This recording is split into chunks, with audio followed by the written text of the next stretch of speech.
pickoffs, and with G Kundo, it allows you to go for the trades a bit more reliably now compared to before when it was a bit shorter. But I'm not a big fan of the Cho in the XP. I think you all know why. Well, let's find out here.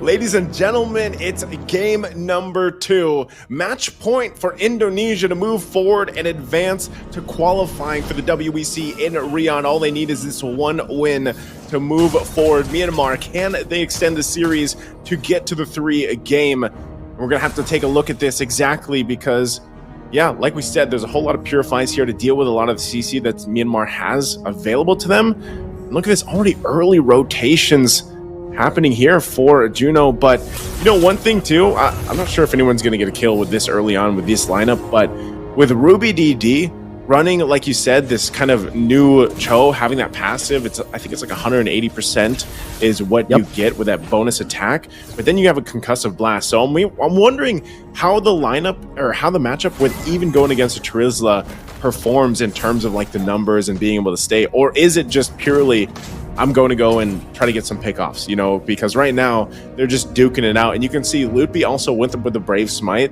So once he goes with War Axe, most likely he'll be able to just kind of stay in the lane as long as he wants to. So on mid lane, still Albert trying to find early pickoffs, but I just don't think it's going to happen here until these level 4s, especially that Turtle still 30 seconds away. But look at this, Ken fighting for his own XP, and Albert will go ahead and just continue on with this. I think, you know, with Brave Smite, hold on.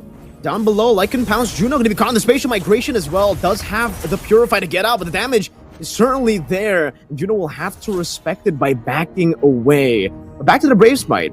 So most Terizlas that we've seen, especially with the War Axe change, they go for the Impure Rage to get more mana, and then they just go and rely on the sustainability of the War Axe. So the fact that he's doubling down means he's ready for Myanmar's you know, full-on team fight and the longer team fights. As Albert starts his turtle, Keyboy's hovering over, doesn't have that level 4 just yet, but has already been able to shove in that bottom lane, or that mid lane actually. Good Astral Echo, and that's giving the spatial migration. Albert with the fracture, not even, actually, will be able to go for it. Now penalty zone locking him down with the Violent Requiem. Albert picking up the first blood, as Zide will be forced to run away, but even then, the Retribution slows him down, gives Albert the movement speed to catch back up and to take him out. A 2-0 start for Indonesia. Man, this is what I was saying even yesterday, Mirko. Like, once Albert gets snowballing on any of the assassins that he picks up, he's going to continue to just be very aggressive. So you got to be, if you're Myanmar, you got to be able to answer this. And that might just be also protecting Ken a little bit more, because that pressure could get a little overwhelming. You're seeing nothing locked in first item-wise yet for both teams, but Indonesia getting themselves already 2K ahead against Myanmar with all those exchanges is where they usually start their games. It starts a little bit slower, they get the advantage going, and then it snowballs out of control. We saw this the last time, like I said, continuously with this lineup, these three heroes, the Keyboy on that Guinevere, you have Albert on the Nolan, and of course a CW on the Harith. There's a ton of damage potential that can happen here early on. And for Myanmar, they have tanky enough heroes.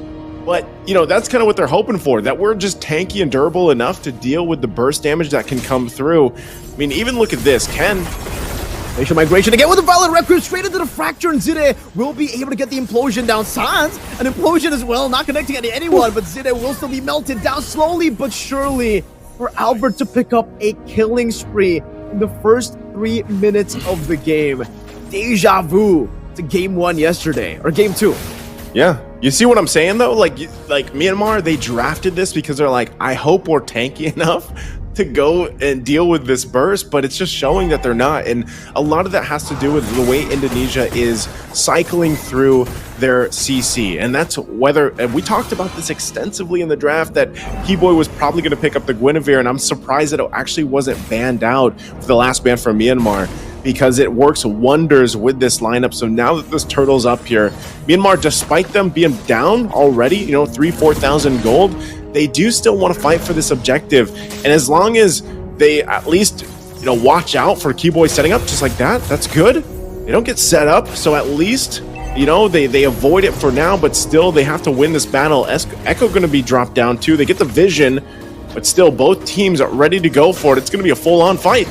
The penalty zone onto Ken now with the implosion as well, locking him down. Lippy dealing a lot of damage. Ken will be taken out, but just with the hammer swings as CW jumps with the synchro vision and Albert gets rid of the frontliners. Juno completely zoned away. They're being overwhelmed by damage. Another spatial migration into the Violet Requiem. Keyboy finding an angle to attack again, and Justin doesn't have mana to play with. Oh no, no Astral Recall means that Albert can just walk up Fracture, and now the Lethal Ignition ticking down slowly but surely. Albert fadeaway kill under the tier 2 as he now goes for the steal. I don't think he'll be able to do so. Ken has the retribution, but man, Albert's already 3 levels ahead.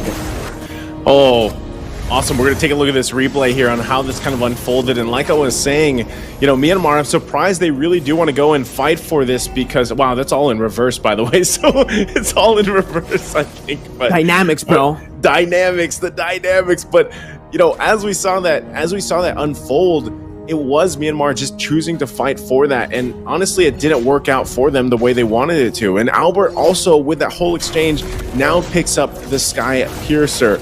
And look at Keyboy. Like, this is just how confident Keyboy is with this Guinevere. Given the information, he's the walking ward. Facial migration only onto the orange buff. Albert decides to just take it away from Ken. Being 4 levels ahead, it does, you know, look quite easy to go for these steals. But, man, the fact that he was... What is up with Albert on the Assassins? It just... Do you remember last game? You know, he played the Baksha. It looked like, okay, he's good. But on the Assassins, it's a different level entirely. Ruby DD.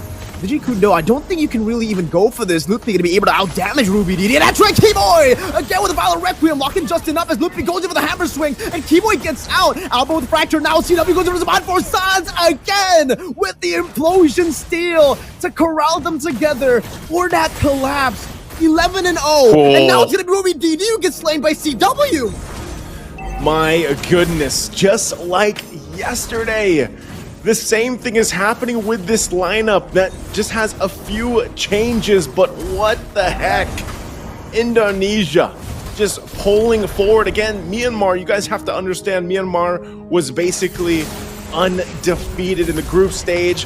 They just dominated time and time again, and now Indonesia, even though they lost in the group stage, at this point it looks like they are playing perfectly with this lineup, with this composition of heroes even. And Albert, yet to be killed, yet to be stopped, picks up a Malefic Roar.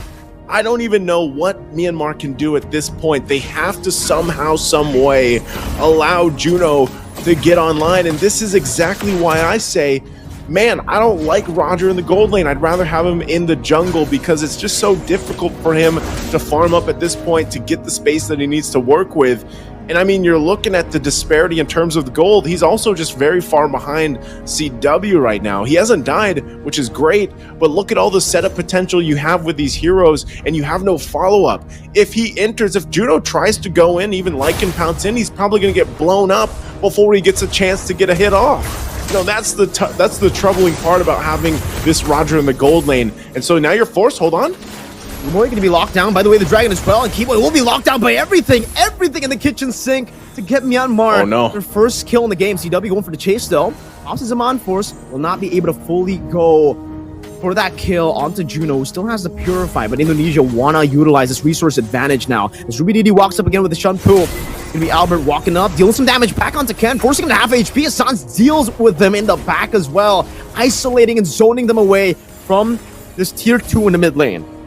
Oh, Sans also picks up the implosion, so we might have to keep an eye on a possible play. Doesn't have a flicker, it went with the Purify instead, but can still possibly use that in a quite a surprising way. You'll have to see it unfold.